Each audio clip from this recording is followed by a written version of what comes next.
All right. What do you do when you get married, buy a house, and you just had a child? What do you do? It doesn't matter what you do.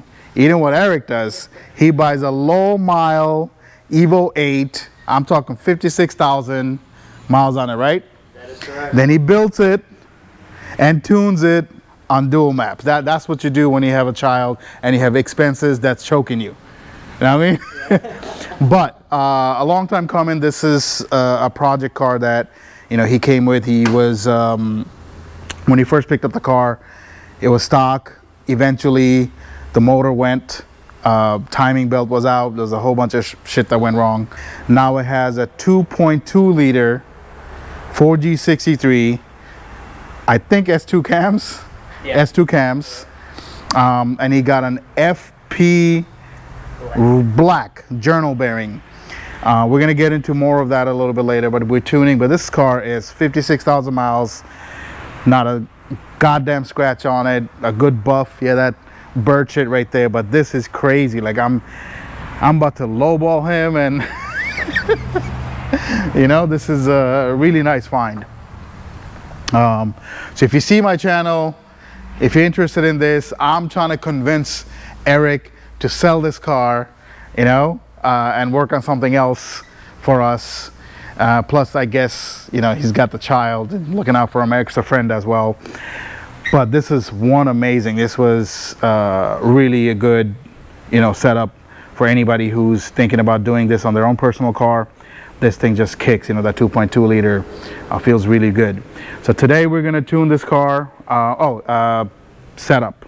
What else do you have, Eric? ID1700s, our custom dual pumper 8AN feed system with, what is that, hop switch? But I just wish he had a bigger turbo. This thing will hold 1,000 horsepower, no worries. Just a bigger turbo, maybe an intake, but that's about it. But you know, he's a family guy. That's it. He's a family guy. So today we're gonna tune that. We're gonna do E85 and 93. That's about it.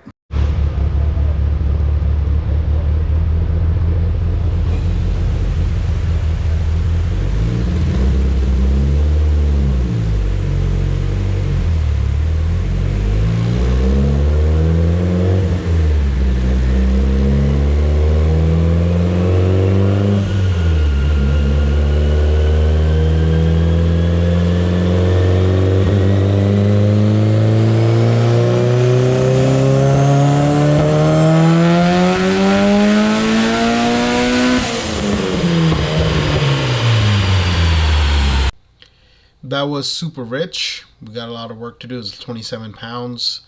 And I did pedal a little bit. I'm just trying to feel out the fuel system at this point. And we got a lot of work to do.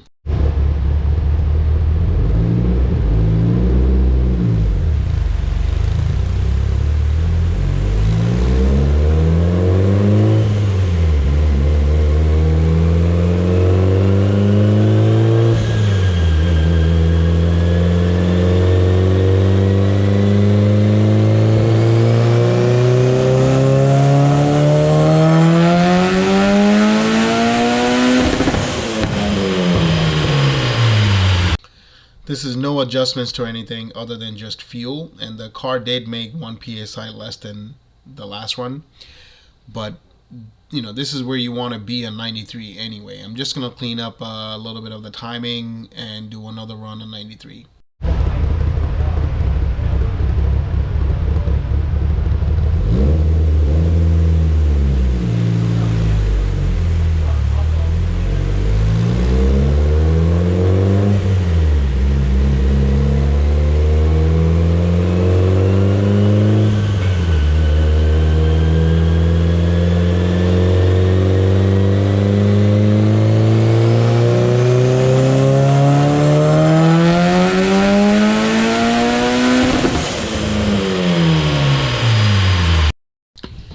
So these are our final numbers for 93. I think this is perfect for the street. Now we're going to switch to E85.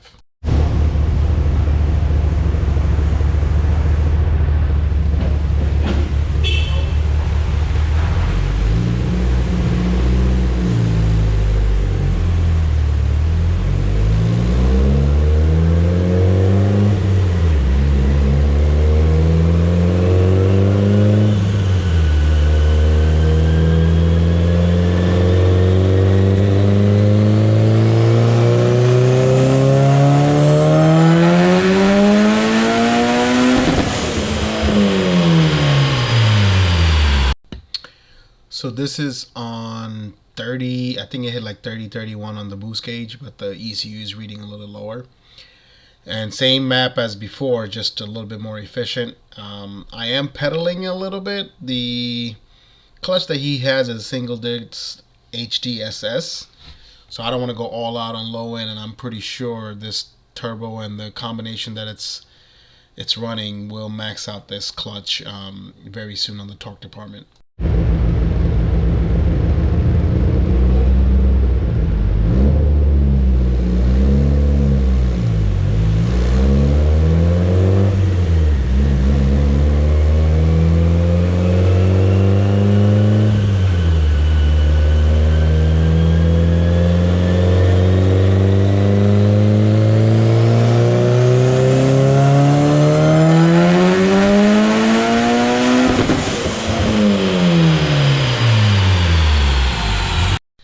So far, it's just been fuel and boost. I haven't touched the timing that I used on 93 octane. He's peaking at 32, 33 on the gauge, but on the ECU, it's reading 30, 31.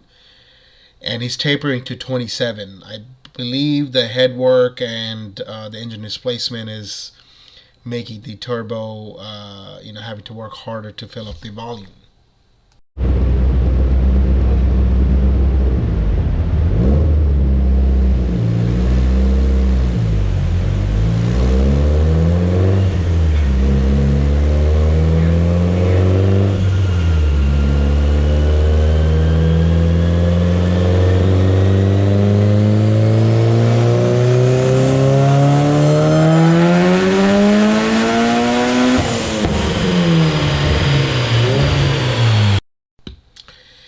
So even with the increased wastegate, the turbo's not boosting more than this. He does have an 18 psi wastegate, which is alright.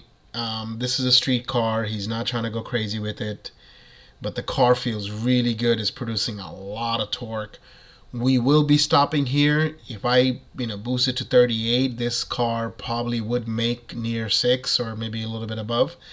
But that clutch is not going to hold. This is basically at the wheels, and ACT grades their torque limits at the crank, which is for this clutch is around 500, 520. So a little prediction, he's probably going to come back after a season for a new clutch.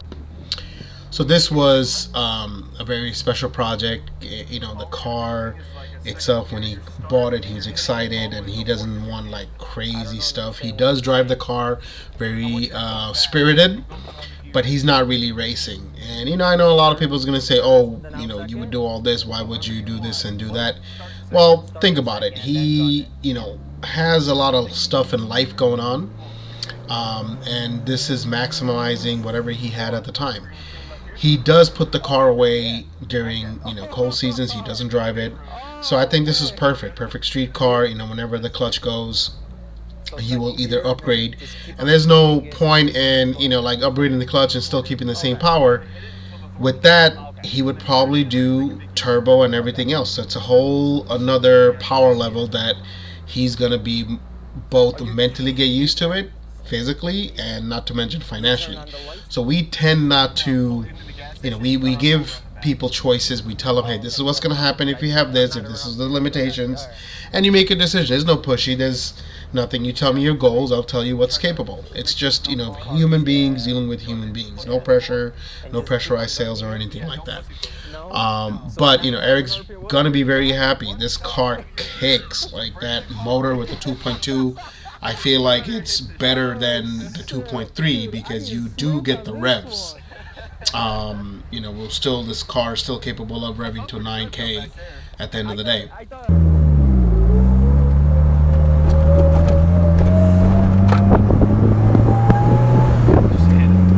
3,000 foot to the floor.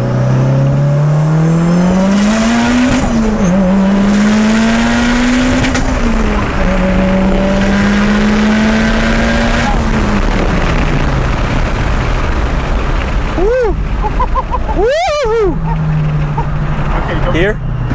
Okay, hang on. Woo! God! Damn! Yeah. Woo! Woo! That scared me, but it felt good. Holy I'm shaking, dude. Give her a second, let her warm up. Yeah. Good. It's a good one. That's what you want to do with the brand new.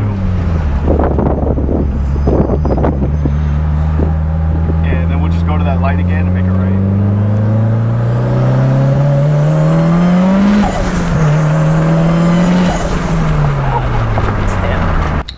Thank you guys for watching. More videos to come, a lot of good projects. Don't forget to subscribe, and until next time, be kind.